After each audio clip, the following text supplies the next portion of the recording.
Signor Leonato be her father, she would not have her head on her shoulders for all Messina, as like him as she is. I wonder that you will still be talking, Signor Benedict. Nobody marks you. What, my dear Lady Disdain? Are you yet living? Is it possible Disdain should die while she has such meat food to feed it as Signor Benedict? Courtesy itself must convert to Disdain if you come in her presence. Then, courtesy is a turncoat. But it is certain I am loved of all ladies, only you excepted. And if I could in my heart that I had not a hard heart, for truly I love none. A dear happiness to all women. They would else have been troubled with that pernicious suitor. I thank God, and my cold blood, that I am of a humor for that. I'd rather hear my dog bark at a crow than a man swears he loves me. God keep your ladyship still in that mind, so some gentleman or other shall escape a predestined scratched face. Scratching could not make it worse, as certain as a face is always worse. Well, you are a rare parrot, teacher. A bird of my tongue is better than a beast of yours. And when my horse have the speed of your tongue, and so good a continuer. But keep your way. I, God's name, I am done. Always end with the jade's trick. I know you are bold. Then follow me and give me audience, friends, and public reason shall be rendered of Caesar's death. Be patient till the last, friends, countrymen, and Romans. Hear me for my cause and be silent, that you may hear. Believe me in your wisdom and censor me in your senses, that you may be the better judge. If there be any in this assembly, any dear friend of Caesar, to whom I say that Brutus's love for Caesar was no less than his. If that friend then demand why Caesar rose up against Caesar, this is my answer. Not that I love Caesar less, but that I loved Rome more. Had you rather Caesar were living and die all slaves, than that Caesar were dead to live all free men? As Caesar loved me, I weep for him. As he was honorable, I rejoice at it. But as he was ambitious, I slew him. There are tears for his love, honor for his valor, and death for his ambition. Who is here so base that would be a bondman? If any, speak, for him I have offended. Who is here so vile that would not love his country? If any, speak, for him I have offended. I pause for a reply. Then none have I offended. I have done no more to Caesar than you shall do to Brutus. The question of his death is enrolled in the Capitol. His offenses are not extenuated, wherein he was worthy, for which he suffered death. Here comes his body mourned by Mark Antony, who, though he had no death in his own death, he suffered the full price of death, of place in the common, as which of you shall not? With this, I depart. That as I slew my best lover for the good of Rome, I too have the same dagger for myself, when it shall please my country to need my death. Friends, Romans, country, lend me your ears. I come to bury Caesar, not to praise him. The evil that men do lives after them, and the good is often turned with their own. So let it be with Caesar. The noble Brutus hath told you Caesar was ambitious. If it were so, it was a grievous fault, and grievously hath Caesar answered him. Here, under leave of Brutus and the rest, for Brutus is an honorable man.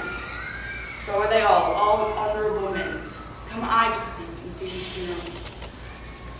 He was my friend, faithful and just to me. Brutus says he was ambitious, and Brutus is an honorable man. He hath brought many captives home to Rome, whose ransoms did the general coffers fill. Did this in Caesar seem ambitious? When the poor hath cried, Caesar wept. Ambition should be made of sterner stuff. Yet Brutus says he was ambitious, and Brutus is an honorable man. You all did see that on the Lupercal I thrice presented him a kingly crown, which he did thrice refuse. Was this ambition? Yet Brutus says he was ambitious, and sure he is an honorable man. I speak not to disprove what Brutus spoke, but here I am to speak what I do know. You all did love me once, not without cause. What cause withhold you then to mourn for me? Oh, judgment, thou art fled to brutish beasts, and men have lost their reason.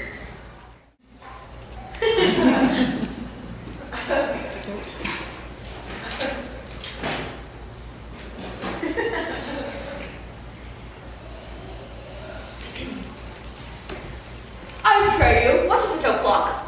You should ask me what time of day. There's no clock in the forest. Then there is no true lover in the forest. I was sighing every minute and groaning every hour that would detect the lazy foot of time as well as the clock. And why not the swift foot of time?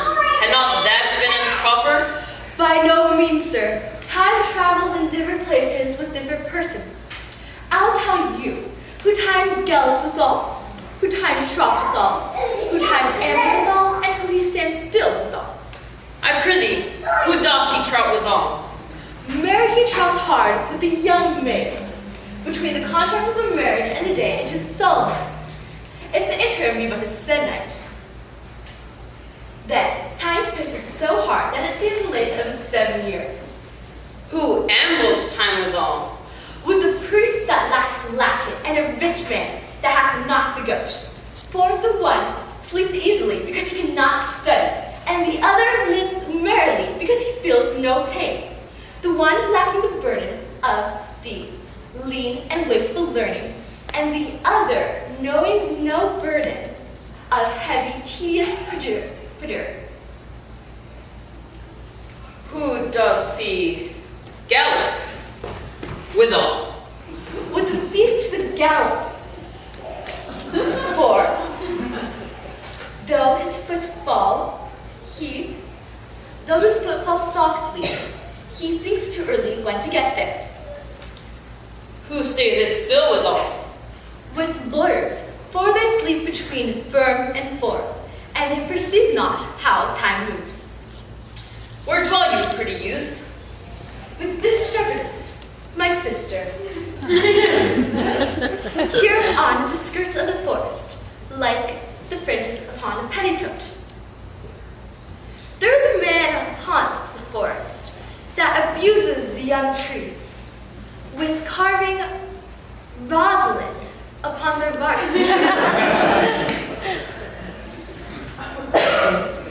He hangs odes upon the hearthrounds and elegies upon the brambles. If I were to meet this fancy mauncher, I would give him some sound advice.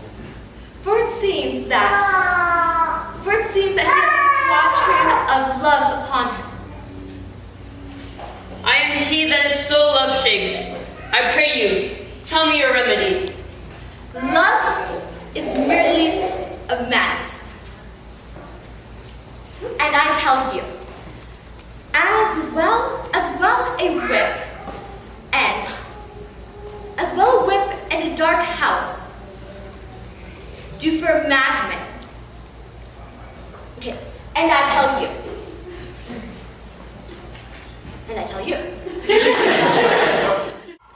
Did you ever cure yourself? Yes, one, and in this manner.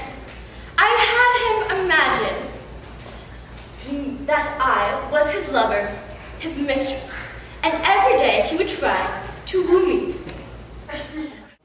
I would cure you, but only if you would call me Rosalind and come to me every day to my coach and try to woo me. Now, by the faith of my love, I will. Tell me where it is. To be, or not to be, that is the question. Whether it is nobler than mine to suffer the slings and arrows of outrageous fortune, to take arms against a sea of troubles and by opposing end them, to die, to sleep, no more, and by sleep to say we end the heartache and the 1,000 natural shocks that flesh is heir to.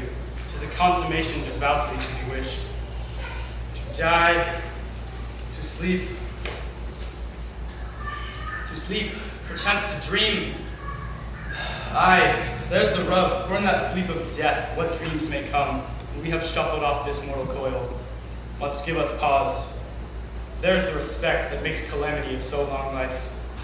For who would bear the whips and scorns of time, the oppressor's wrong, the proud man's contumely, the pangs of despised love, the laws delay, the insolence of office, and the spurns that patient merit of the unworthy takes, and he himself might his quietus make to bear bodkin? Who would far dales bear, to grunt and sweat under a weary life, but that the dread of something after death, the undiscovered country from whose bourne no traveler returns, puzzles the will and makes us rather bear those ills we have than fly to others that we know not of? Thus conscience does make cowards of us all, and thus the native hue of resolution is sicklied over with the pale cast of thought, and enterprises of great pith and moment. With disregard, the currents turn awry, and lose the name of action.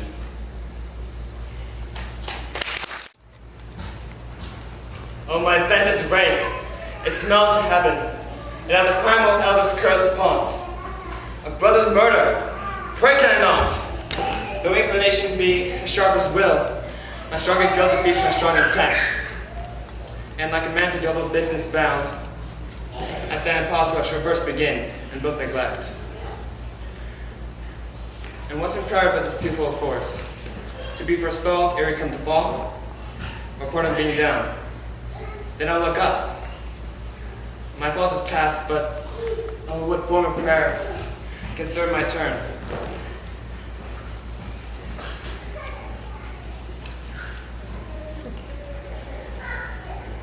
Forgive my father. Forgive me my foul murder. It cannot be, since I'm still possessed of those facts for which I did the murder. My crown, my own ambition, and my queen. May one be pardoned of a tamed offense?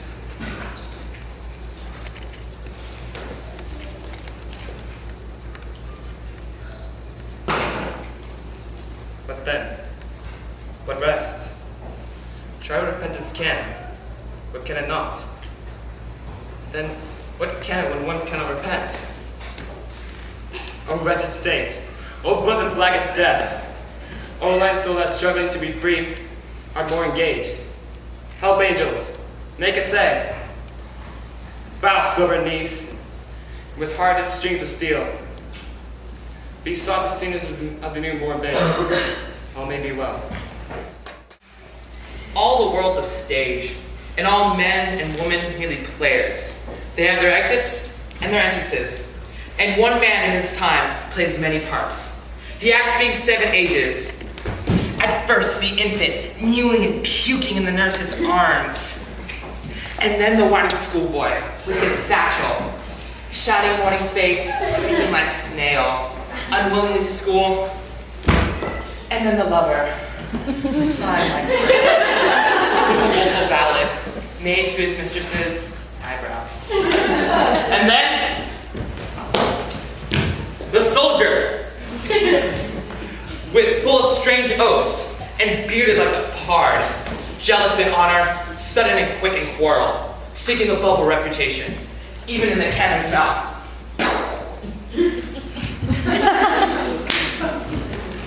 And then to justice, in fair round belly and good cap and lid, full of wise saws in modern instances, with eye severe and beard of formal cut.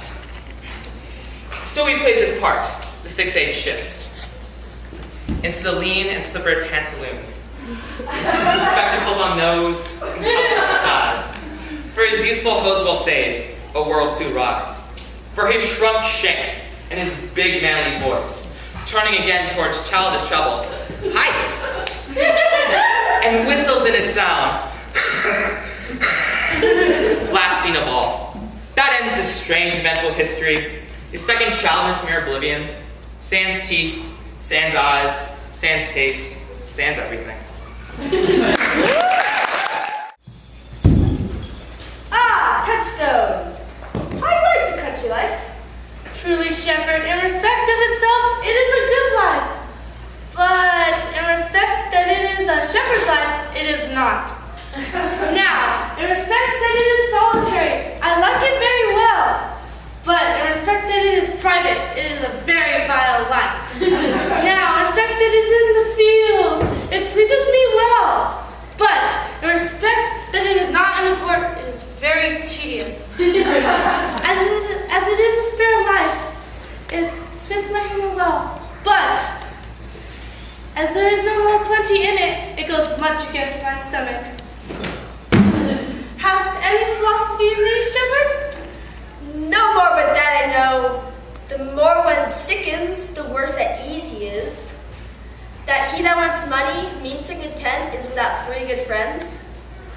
That the property of rain is to wet, and fire to burn. That a great cause of the night is lack of the sun. And he that hath learned no wit by nature nor art may complain of a good breeding, or comes of a very dull kindred. Such one's a natural philosopher. Hast ever been in court? No, truly. Then thou art damned. Nay, I hope. Thou art damned like an ill-roasted egg all on one side. For not being in court, your reason. Why, if thou never wast in court, thou never sawest good manners. And if thou never sawest good manners, then thy manners must be wicked. Wickedness is a sin, sin is damnation. Thou art in a perilous state, shepherd. Not a touchstone. Those that are good manners in the court are as ridiculous in the country as the behavior of the country is most mockable at the court.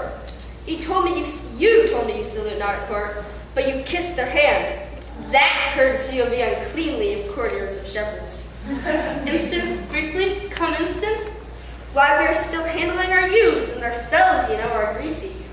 Why, do not your courtier's hands sweat? Is not the grease of a mutton as wholesome as the sweat of a man? Shallow, shallow. A better instance come. Besides, our hands are hard. Your lips will fill them the sooner. Shallow again. I say come, a better instance. And they're still often tarred with the surgery of our sheep. Would you have us kiss tar? The courtier's hands are perfumed with civet. Shallow man, thou burnest me in respect of a good piece of flesh. Learn of the wise and repent. The civet of a brazen birth, then tar. The very unclean one. The very unclean flux of a cow. Mend the instant, shepherd.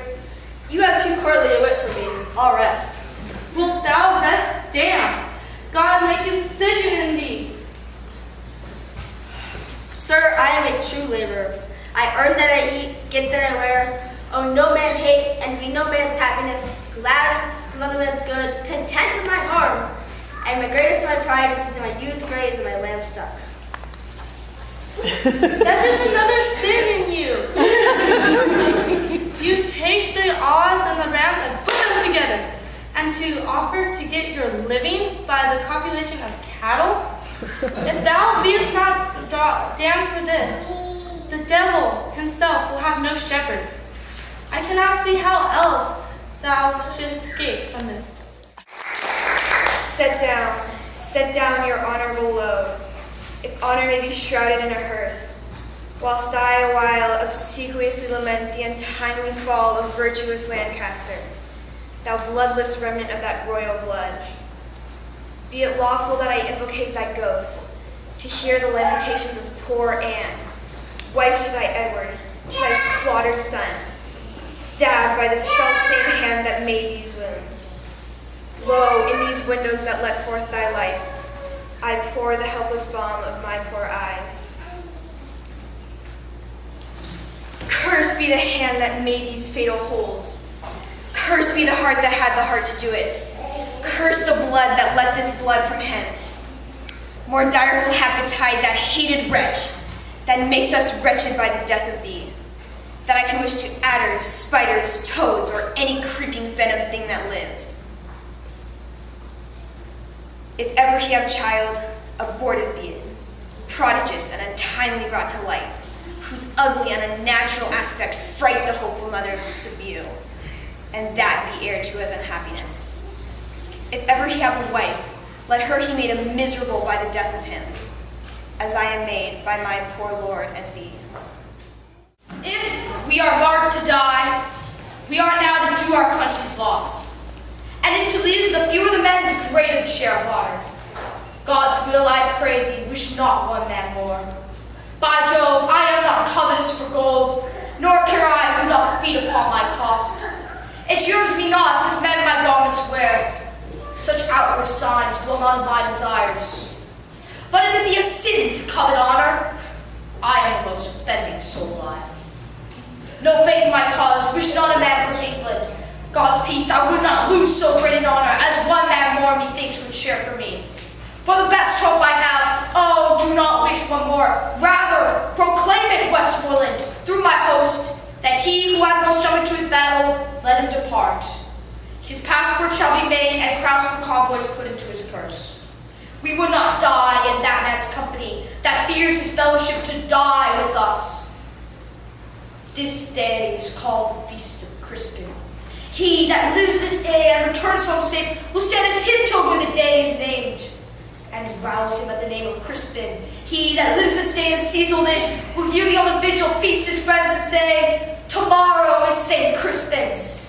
Then he shall strip his sleeve and show his scars and say, these wounds I had on Crispin's day.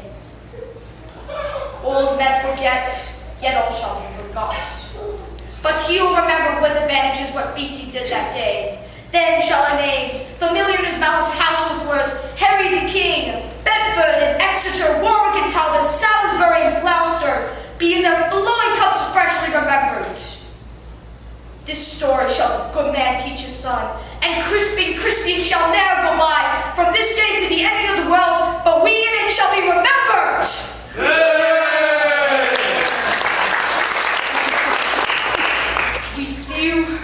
We happy few, we band of brothers, for he today that sheds his blood with me shall be my brother. Be he ne'er so vile, this day shall gentle his condition. And gentlemen in England now abed will think themselves accursed, and hold them at his cheek, while any speaks that fought with us on Crispin's day!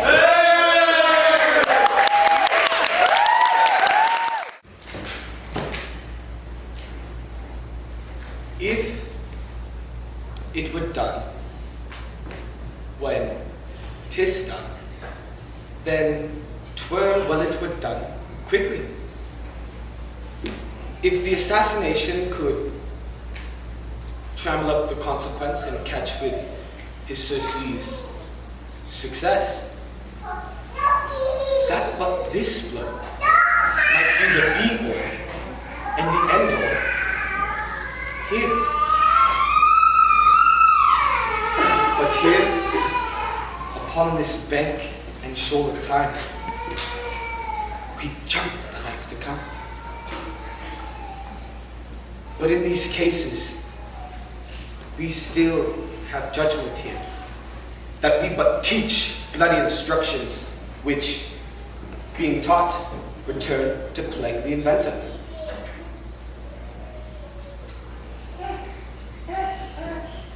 This even-handed justice commends the ingredients of our poisoned chalice to our own lips. He's here, in double trust. First, as I am his kinsman and his subject, strong both against the deed. Then, as his host, who, against the door, should not bear the knife myself. Besides this, Duncan hath borne his faculties so meek, was so clear in his great office, that his virtues will plead like angels, trumpet-tongued against the deep damnation of his taking off.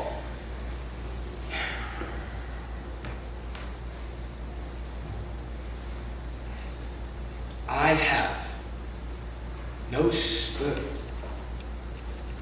to prick besides my intent, but only vaulting ambition, which or leaps itself and falls on the other.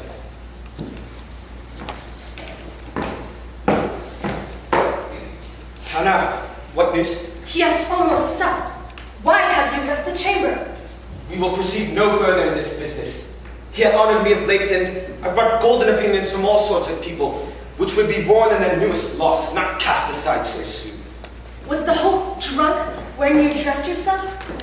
Hath it slept since and wasted now to look so green and pale? At what it did so really? From this time such I account thy love. Art thou afeard to be the same in thine own act and valor, as thou art in desire? Wouldst thou have that which thou esteemest, the ornament of life, and live a coward in thine own esteem, letting I dare not wait upon? I would, like a poor cat in the adage. Pray me peace! I dare do all that becomes a man. Whoever does more is mine. What beast was it then that made you break this enterprise to me? When you durst do it, then you were a man. And to be so much more than you were, you'd be so much more than man. Nor time nor place would adhere, and yet you would make both. They have made themselves, and that their fitness now does unmake you. I have given some, and know how tender it is to love the babe that loves me. But I would, while it were smiling in my face, have plucked my nipple from its boneless gums and dashed its brains out, had I so sworn as you have done to this. And if we should fail, We fail, but screw your courage to this sticking place, and will not fail. Love thee not, therefore pursue me not. Where is Lysander and fair Hermia? The one I'll slay, the other slayeth me. Thou toldst me there was stolen unto this wood, and here am I, and woe within this wood, because I cannot meet my Hermia. Hence, get thee on, and follow me no more. You draw me, you hard-hearted adamant, but yet you draw not iron. My heart is kissed you. Do I entice you? Do I speak you fair? Or rather, do I not, in plainest truth, tell you I do not, nor cannot love you? And even for that, do I love you the more. I am Crispin and Demetrius. The more you beat me, the more I fall on you. And worthy as I am to follow you. Tempt not the hatred of my spirit, for I am sick when I look on thee. And I'm sick when I look not on you. You do impeach your modesty too much to leave the city and commit yourself into the hands of one who loves you not, to trust the opportunity of the night and ill counsel of a desert place with the rich earth of your virtue. Your virtue is my privilege. For that it is not night when I do see your face. Therefore I think it is not night. I'll run from thee and hide me in the breaks, and leave me to the mercy of the wild beasts. The wildest hath not such a heart as you. Will not stay thy questions. Let me go. Or, if thou wilt follow me, do not believe, but I shall do thee mischief in the wood. I am the temple, the town of field you do mischief. Demetrius.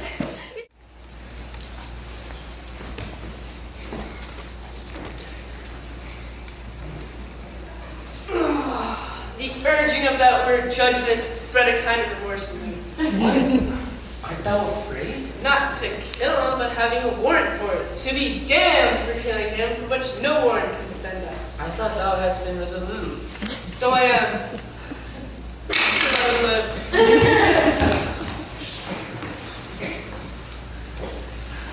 That is Duke of Gloucester. Tell him so.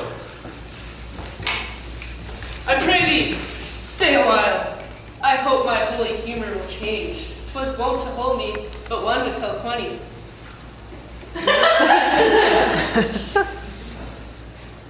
How dost thou feel thyself now? Faith, Some certain dregs of conscience are yet within me.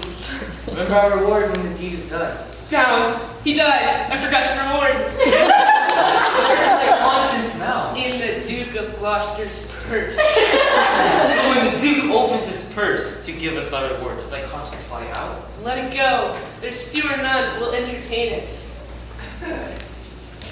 What if it come to thee again? I'll not meddle with it. It's a dangerous thing. Makes a man a coward. A man cannot steal, but it accuseth him. He cannot swear, but it checks him. He cannot lie with his neighbor's wife, but it detects him. 'Tis a blushing, shamefast spirit that mutinies in a man's bosom. It fills one full of obstacles. Once made me restore a purse of gold that I had found. It beggars any man that keeps it. Any man that endeavors to live well, means to live well, endeavors to live without it, and trust in himself. Sounds, it is even at my elbow to persuade me not to kill the Duke. Hate the devil in thy mind, and relieve him not. He would insinuate with thee, but only to make thee sigh. Tut! I am strong framed. He cannot prevail with me, I warrant thee. Spoke like a tale fellow that respects his reputation. Come, shall we to the gear? Take him over with the hilt of thy sword, then we would chop him up in the mountains he blood and death room. Oh, excellent divide! Sop of him! Hark, he stirs. Shall I strike? No, first, let's reason with them.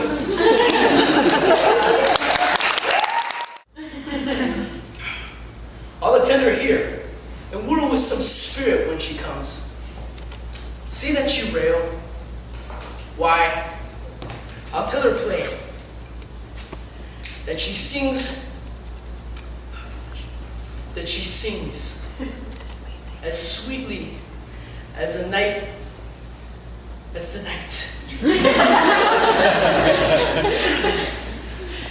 What if she frowned? I say she is as clear as the morning roses that dew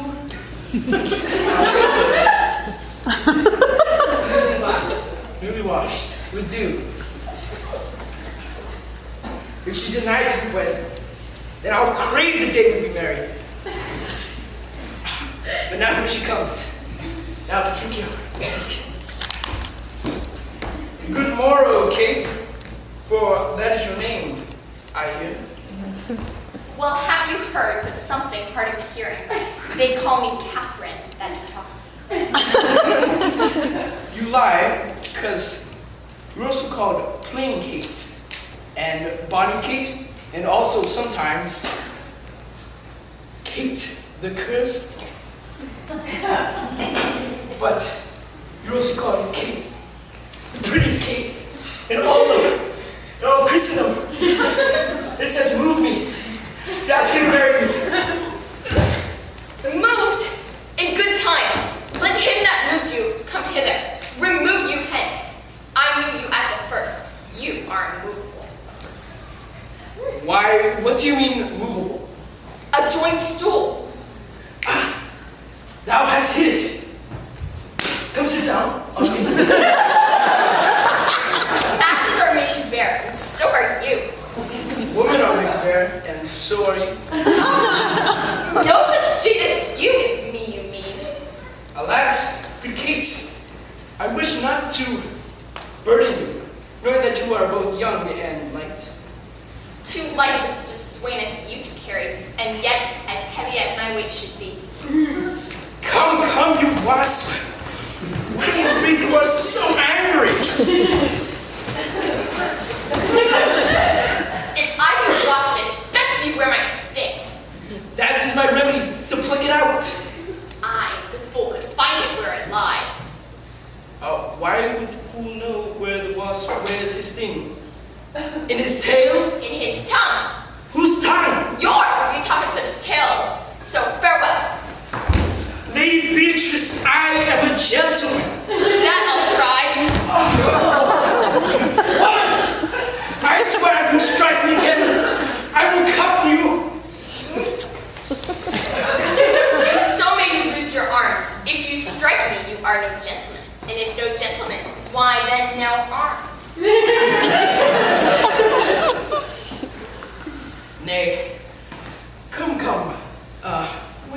sour, Kate? It's my fashion when I see a crab. Why, I see no crabs. There is! Show me. Had I a looking glass, I